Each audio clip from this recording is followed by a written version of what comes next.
Welcome to another NCAA.com March Madness Skype session. I'm Andy Katz. Pleased to be joined by Grambling's Ivy Smith. And if you're not paying attention, Grambling has the longest winning streak in the country right now. I guess you could argue tied with Michigan State, but yeah, we're going to give it to Grambling right now. 11 in a row. This is a school that has for a long time been known for the losing, not the winning. Ivy joining me here, Ivy Smith joining me. How do you explain the turnaround right now at Grambling?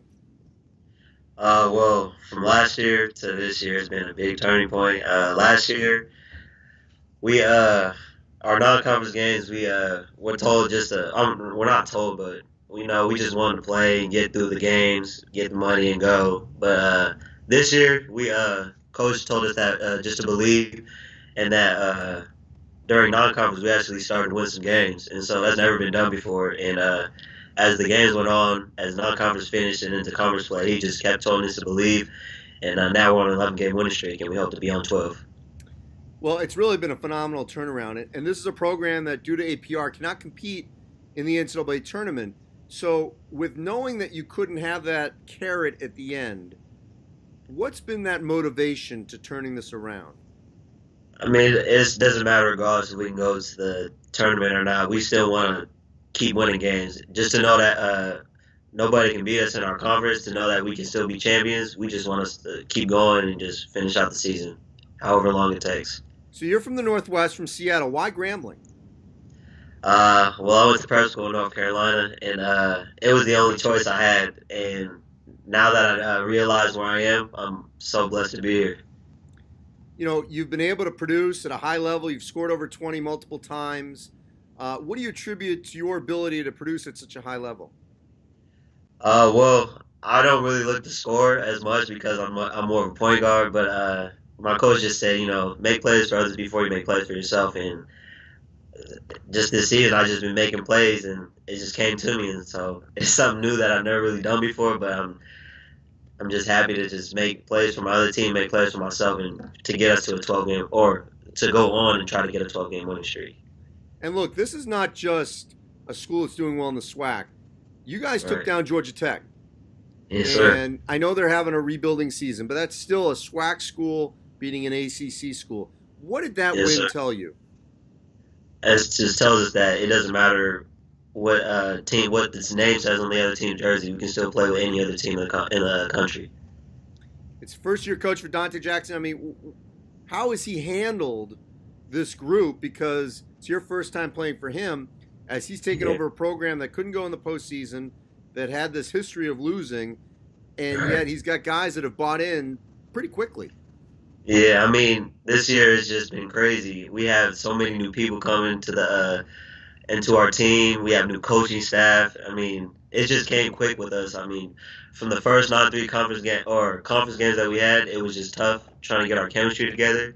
But we just had a real tough talk, and we just got together and we just all believed, and we found our chemistry finally. And now that conference play came, we just started to find our role, and we're just starting to win now. You know, it's interesting you brought up about last year's mentality, just getting paid, get the money, for the non-conference games. And there's been some constructive criticism about schools in the MEAC and the SWAC going out and basically raising the funds because you need to. How were you guys able, though, to deal with some of the losing and not let it get you down? I mean, as I mentioned, you beat Georgia Tech. And allow it to not affect once you got into your conference season. I mean, it's a process. You're not gonna win every single game. So I mean, you win some, you lose some. But at the end of the day, you got to go on to the next game and play like everything is on the line. And that's what we've done. We don't back down from tough losses. We fight back, we practice hard, and go hard for the next game. How did the travel affect you guys? Well, coming from Seattle for our last game to the first game, conference play was pretty tough. I mean, it was across the country. I mean, it felt good coming back home, but coming back to Grambling, it was tough. But, I mean, as games went on, we started to find our chemistry back again, and we started winning games. So it was tough, but we found ourselves again. And what's been the reaction on campus as word has gotten out? You know what? This team's pretty good. They're winning games, and now They've got one of the top winning streaks in the country. I mean, it feels good on campus, but at the same time, we still have our same mentality. I mean, we want to just keep winning at the end of the day. Still coming in practice, going hard, and then just ready to play our next game. And Ivy, for you to be a part of building something, and if you guys can stay together, we'll see what happens next year when you're eligible for the NCAA tournament. What does that mean to you to be a part of something at the grassroots, the ground level here?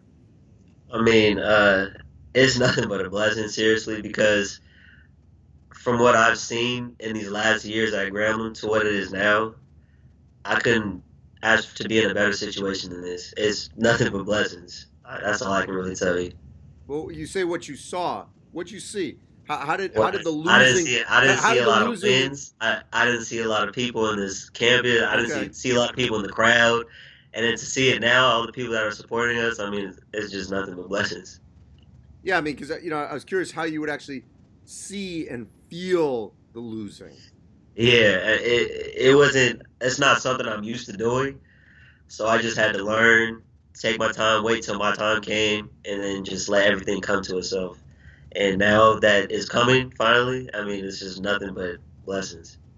Well, Ivy Smith, we appreciate you taking some time with us here on NCAA.com, and we'll see if Grambling, who knows, can win out and own the longest win streak in the country, and be one of those few schools that actually could say, technically you guys could be, joining an NCAA champ, an NIT champ, a school that says, you know what, we didn't lose for a couple of months. We ended the season as the winningest team, for this particular season in college basketball. That could be something that certainly you guys will remember in 2017-18. Appreciate it. Thank you. Thank you so much.